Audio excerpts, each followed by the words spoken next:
сложные мысли всякие, даже вплоть до суицидальных мыслей там были, какие-то такие, если это не назвать ненавистью к своему ребенку, то, ну, наверное, неприятие своего нового статуса. Ам, Потом очень сложное было ощущение того, что ты совсем одна, хотя тебе помогает куча людей.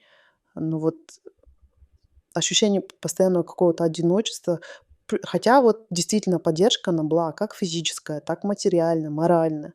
Тем не менее, очень сложное было состояние. Я сейчас даже, если вот начну об этом вспоминать, оно как будто такое сложное, липкое, такое неприятное. У меня ребенок был очень беспокойный, он постоянно плакал, его сложно было унять.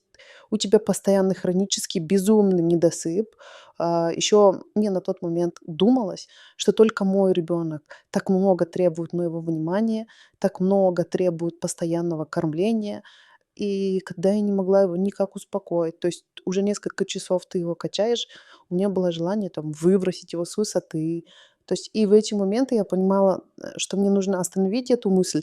Я ее пробовала остановить, останавливала. И меня накрывала жуткая паника и страх от того, что я вообще позволяю себе подобные мысли. И следующее состояние, которое приходило после вот этих мыслей, после того, как ты уже проанализировала, да, что произошло. Следующее было страх и ну, что ты вообще в целом себе можешь это позволить, так вот думать.